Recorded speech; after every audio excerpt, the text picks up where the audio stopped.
Au FMI, j'étais mieux payé que le président américain Bill Clinton. Chris Yapi décortique ce gros mensonge d'Alassane Ouattara. Vous savez, c'est très facile de faire de la manipulation quand on est au pouvoir. Quand on confisque les médias d'État, quand on empêche les autres de s'exprimer, quand on les accuse de tout et de rien sans preuve. Dans un contexte où la manipulation de la vérité devient un outil politique, notamment pour le pouvoir en place, il est vital d'examiner chaque affirmation sous le prisme des faits. C'est le devoir de ceux qui refusent de laisser les mensonges s'imposer dans la mémoire collective. Certains mensonges, s'ils ne sont pas démentis ou rectifiés, finissent par traverser le temps et s'imposent comme des vérités. Or, même si tout le monde sait qu'Alassane Ouattara est un menteur pathologique, tous ces mensonges ne sont pas passés au crible de la vérité. C'est précisément à cette tâche que cette enquête va se consacrer. En 2015, Alassane Ouattara déclarait, et je le cite, « Je l'ai dit pendant la campagne de 2009 et 2010. Je ne souhaite pas me répéter. J'étais très à l'aise à Washington. En tant que directeur général adjoint du FMI, je touchais mieux que Bill Clinton, qui était président des États-Unis. » Fin de citation. Une telle affirmation mérite une analyse factuelle et rigoureuse pour distinguer les exagérations des faits. Dans les archives, en 1991, les directeurs généraux adjoints, les DGA du FMI, sous la direction de Michel Candesus, percevaient un salaire annuel d'environ 225 000 $ américains. En comparaison, le président Bill Clinton percevait un salaire annuel de 200 000 $ avant que ce montant ne soit doublé en 2001 pour atteindre 400 000 $. Si l'on se limite strictement aux chiffres des salaires, on peut noter que Bill Clinton percevait 200 000 $ par an net contre 225 000 $ pour Alassane Ouattara. Cependant, ce qui n'est pas dit, ce sont les avantages liés à la fonction présidentielle américaine, notamment un fonds souverain et d'autres privilèges qui rendent la comparaison absurde. Le vieux Grigou ne peut pas tromper les Ivoiriens avec de telles affirmations. Ces données montrent que, contrairement à ce qu'affirme Alassane Ouattara, son salaire n'a jamais dépassé le salaire réel du président Clinton.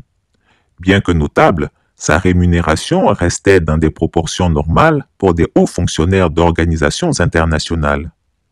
Ce qui choque dans ce type de déclaration, c'est qu'il abuse de la méconnaissance ou de l'ignorance de son auditoire. Faire une telle déclaration devant des parents d'Odiéné, dont peu sont lettrés ou n'ont jamais voyagé à l'étranger, vise quel objectif? Il est aussi essentiel de rappeler qu'aux États-Unis, il est fréquent que des personnalités publiques, journalistes, sportifs, artistes ou hommes d'affaires, gagnent bien plus que leur président. Des exemples illustrent cette réalité.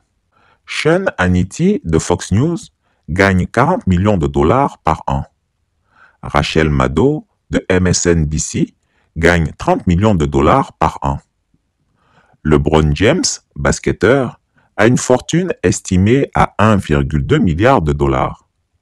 Jay-Z, artiste et homme d'affaires, a une fortune estimée à 2,5 milliards de $. Ces exemples montrent que le salaire d'un président, bien qu'honorable, n'est pas nécessairement représentatif de son influence ou de sa richesse. Et puis, si le tyran Ouattara voulait démontrer que les avantages financiers de la fonction présidentielle ne l'intéressaient pas, pourquoi n'a-t-il pas renoncé purement et simplement à son salaire lorsqu'il est devenu président? Aux États-Unis, qu'il aime citer en exemple, des chefs d'État ont estimé que servir le pays était plus important que de percevoir un salaire. Je peux citer les cas de John F. Kennedy. Pendant son mandat, il a fait don de son salaire présidentiel à des œuvres caritatives, car il était déjà très riche grâce à sa famille.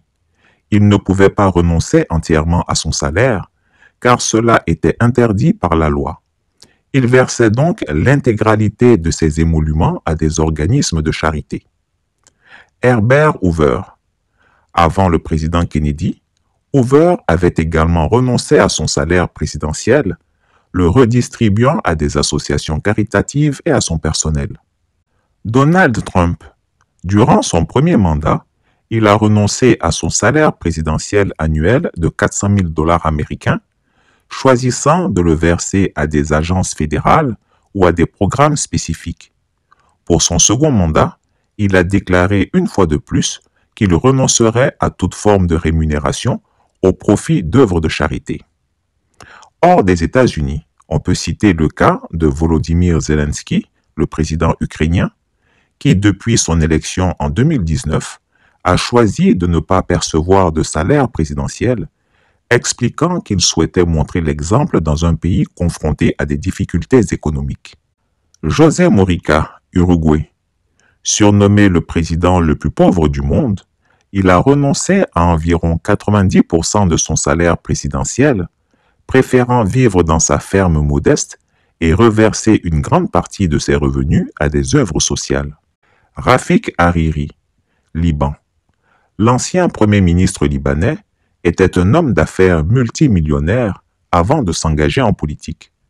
Pendant ses mandats comme premier ministre, il a renoncé à percevoir la totalité de son salaire. Mieux, il a souvent utilisé sa fortune personnelle pour financer divers projets de reconstruction et des initiatives sociales au Liban après la guerre civile. Il voulait montrer qu'il n'était pas entré en politique pour des raisons financières. Mais qu'a fait Alassane Ouattara, lui qui prétendait que c'est par sacrifice qu'il acceptait de renoncer à ses privilèges du FMI pour venir diriger un pays pauvre comme la Côte d'Ivoire? La première chose qu'il fit a été de se doter d'un fonds de souveraineté de 342,6 milliards de francs CFA, soit environ 521 millions d'euros. Rien que cette somme représentait à elle seule 2,6% du PIB de la Côte d'Ivoire en 2011. En effet, selon les chiffres officiels de la Banque mondiale, le PIB de la Côte d'Ivoire en 2011 était de 25,4 milliards de dollars, environ 21,5 milliards d'euros. En utilisant le taux de change du dollar de l'époque, les calculs permettent de déterminer avec précision que le budget de souveraineté de 342,6 milliards de francs CFA d'Alassane Ouattara correspondait à environ 2,67% du PIB de toute la Côte d'Ivoire. À cela, il faut rajouter 100 milliards de fonds de fonctionnement de la présidence à cette époque et son salaire de président. Je vais plus loin dans mes analyses. En 2011, date d'arrivée du despote ivoirien au pouvoir, le SMIG, salaire minimum interprofessionnel garanti en Côte d'Ivoire, était de 36 607 francs CFA par mois. Alors celui qui percevait le SMIG gagnait par an 439 284 francs CFA. Donc, le budget annuel de souveraineté d'Alassane Ouattara correspondait à 779 907 ans de SMIG annuel pour un travailleur au taux de 2011. C'est-à-dire qu'avec le budget d'une seule année, Alassane Ouattara pouvait payer un travailleur au SMIG pendant presque 780 siècles. Et ça, c'est pour une seule année. Imaginez sur bientôt 15 ans. Pour bien faire comprendre les choses, je mets cette somme en perspective. Le budget de souveraineté annuel d'Alassane Ouattara pouvait payer le SMIG à environ 779 907 travailleurs pendant une année complète.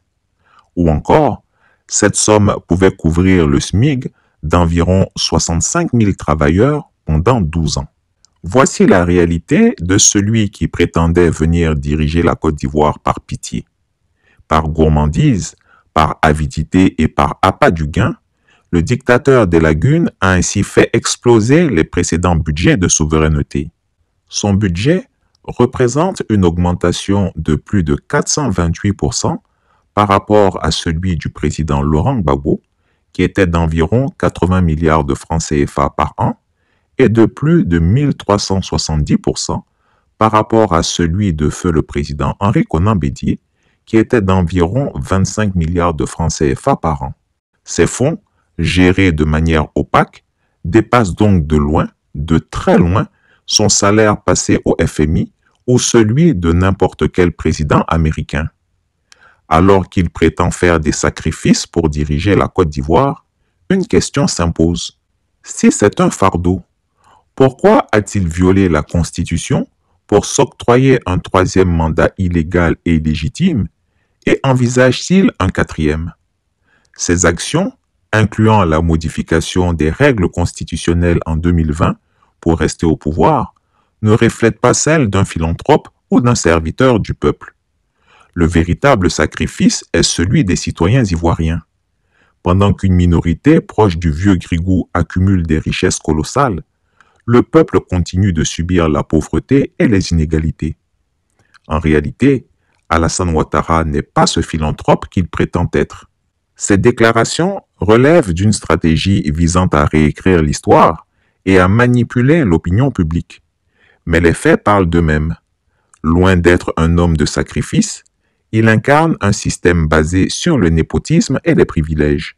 En démantelant ce type de mensonge, nous rendons un service non seulement à la vérité, mais à chaque citoyen. La Côte d'Ivoire ne mérite pas des leaders qui s'enferment dans des illusions, mais des serviteurs prêts à affronter les défis avec honnêteté. Chris Yapi ne ment pas. Retrouvez Chris Yapi sur ses deux chaînes YouTube, sa chaîne Rumble, ses comptes TikTok, X, Instagram, VK et Threads.